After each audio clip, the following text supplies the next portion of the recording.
All right, today we are cracking open an absolute classic, a book that's been shaping successful people for nearly a century now, Napoleon Hill's 1928 masterpiece, The Law of Success. What we're going to do in this explainer is boil down its core principles into a practical blueprint taken straight from the source. So let's just jump right in with a number that should really make you sit up and listen. Hill kicks things off with this pretty startling claim. A whopping 95% of people are basically just drifting through life. No clear idea of what they're meant to do, no definite goal they're shooting for. I mean, that's a massive claim, right? And it's the exact problem his entire philosophy is designed to fix. So, if being aimless is the problem, what's the solution? Well, the very first part of Hill's blueprint is all about fighting that drift. You have to define your destination.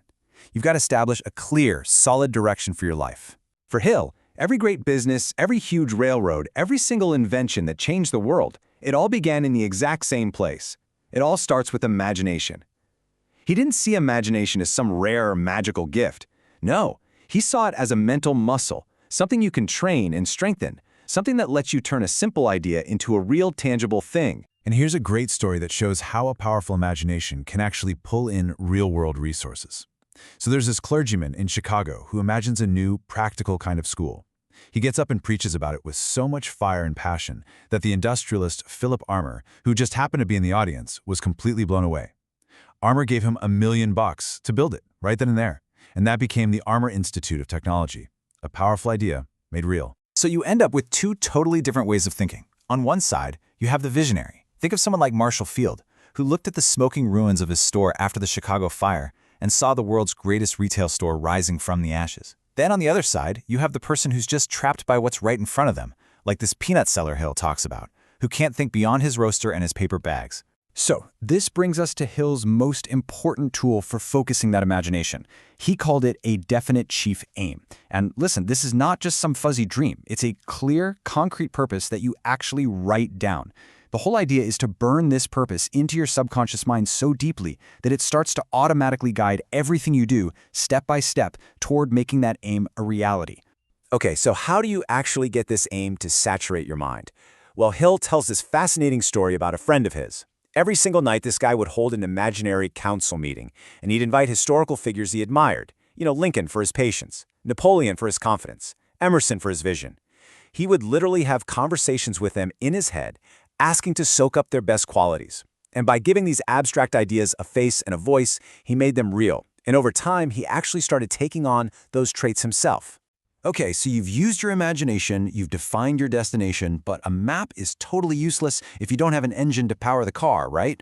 That's where the second part of the blueprint comes in. You have to build that internal power, that self-belief, to actually make the journey happen. And the way you build this confidence is through something he calls auto-suggestion. It's really just a fancy term for self-suggestion. It's the process of deliberately feeding your subconscious mind positive, confident thoughts over and over again. The goal is to make your belief in yourself and your aim the single most dominating thought in your head. Because once it is, it'll naturally turn into decisive, confident action. So how do you actually do that? Well, Hill doesn't just leave you hanging. He gives you a super practical 5-point formula. He says to copy it, sign it, and read it out loud every single day. It's a commitment to keep going, to visualize the person you want to become, and to be crystal clear about your purpose and what you're going to give in return. It's probably the most actionable tool in this whole explainer. And this line from the formula, this is maybe the most crucial part. This isn't just about psyching yourself up. True self-confidence, the way Hill sees it, creates this amazing positive cycle. When you genuinely believe in yourself, it frees you up to believe in other people.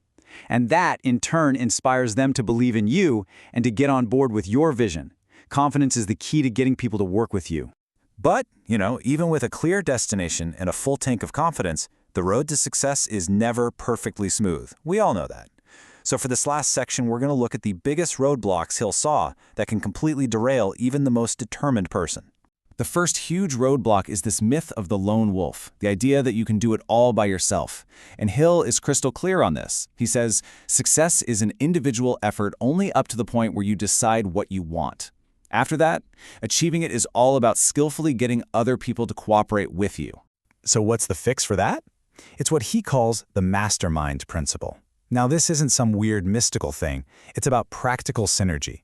When two or more people come together in a spirit of, as he says, perfect harmony to achieve a goal, they create a third, invisible mind, a mastermind. And that collective mind can solve problems and see opportunities that no single person could on their own. The second roadblock is one Hill thought was just absolutely deadly. He didn't just see debt as a financial issue. He called it a merciless master that completely kills your ambition, destroys your self-confidence, and paralyzes your ability to act on your big goals.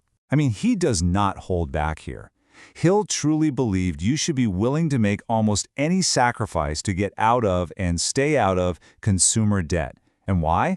Because a person who's trapped by the slavery of debt simply can't focus. They don't have the mental energy to create or carry out a definite purpose. All their energy is just eaten up by worry and fear. To really hammer this home, he tells this story about a friend who was making $1,000 a month, which was a pretty good income back then. But his family was trying to live a $20,000 a year lifestyle on a $12,000 income. You do the math. That means they were going almost $700 deeper into debt every single month. And it just created this downward spiral of misery that made any kind of higher ambition totally impossible. So, what's the way out? Hill's advice is brutally simple, but effective. First, you have to completely quit the habit of buying things on credit. Just stop. And second, you systematically pay off the debts you already have. Taking those two steps is what frees up your mind to focus on building wealth instead of being trapped by the fear of being poor. And that brings us to the final, powerful takeaway from this entire blueprint. After all the imagining, all the affirming, and all the planning, it all comes down to one thing: action. It's a simple, direct command to stop talking about your big plans and start proving your value through your work. Show, don't tell. And so, this entire explainer, based on a philosophy from almost 100 years ago, leaves us with a question that's just as relevant today. After seeing this blueprint, what is the clear, written down, all-consuming purpose that's going to guide your actions starting today? What is your definite chief aim?